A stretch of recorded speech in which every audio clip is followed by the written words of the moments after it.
morning, welcome to CATEX TV. My name is Frank Fortunato. Today is Thursday, September 24th, 2015. If you want to follow us on Twitter, go to CATEX TV.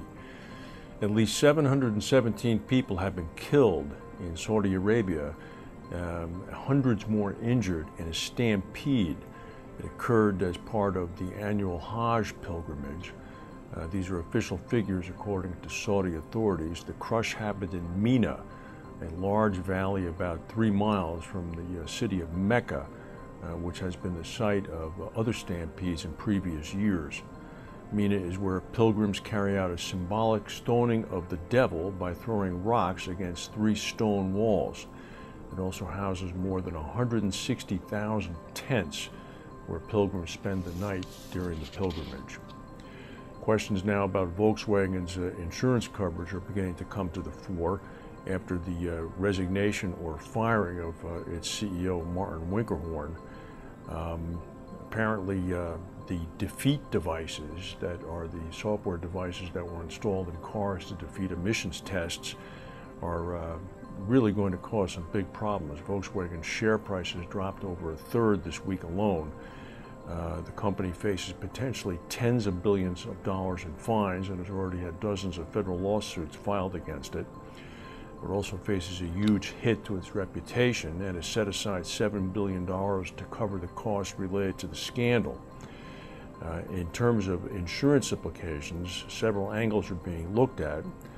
About 20 years ago, truck manufacturers paid a $1 billion fine for using defeat devices after Ford used the devices in Econoline vans, and then the company paid a nearly $8 million settlement for violating the Clean Air Act.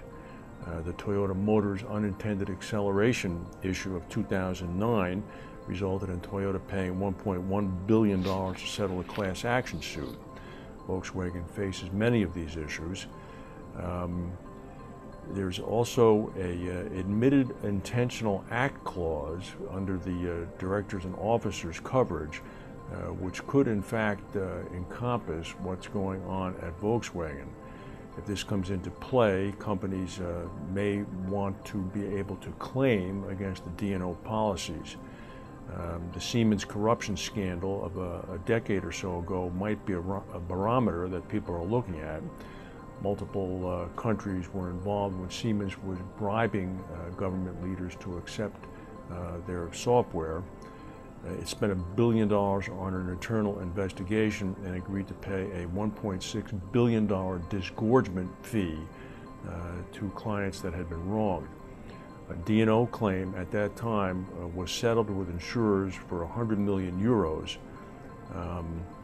Siemens then subsequently took out a 250 million euro policy for its managers. It's not yet known what the coverage is for Volkswagen, although you can be sure people are looking very closely. The defeat software at the center of the emission scandal may not only be related to the US. Of the 11 million vehicles Volkswagen has admitted the programs were installed on, it now seems that a number of those might have been sold in Europe as well. Volkswagen is checking that, and it's likely that when they find the results, European countries too will jump into the act. If you haven't been noticing, there's been an awful lot of discussion about Syria lately, mainly led by Vladimir Putin, who has sent Russian jets and military forces to Syria. The Russians have a naval base on the Mediterranean in Syria, and the United Nations meeting this week seems to serve as a platform for President Putin to announce Russian intervention in the area to defeat ISIS. Yesterday, Chancellor Angela Merkel of Germany said that Bashar Assad of Syria should be involved in any Syrian peace talks. This is amidst the pressure coming from the Russian actions. The comments made by the German leader, who were once insistent on Assad's departure, indicate that they may be softening their positions to end the war. John Kerry, the U.S. Secretary of State, said that Assad has to step down, but possibly not immediately because the country's civil war has to end. It's going to be interesting to see what President Putin says. He's been inviting the West and the United States to help in the military action against ISIS.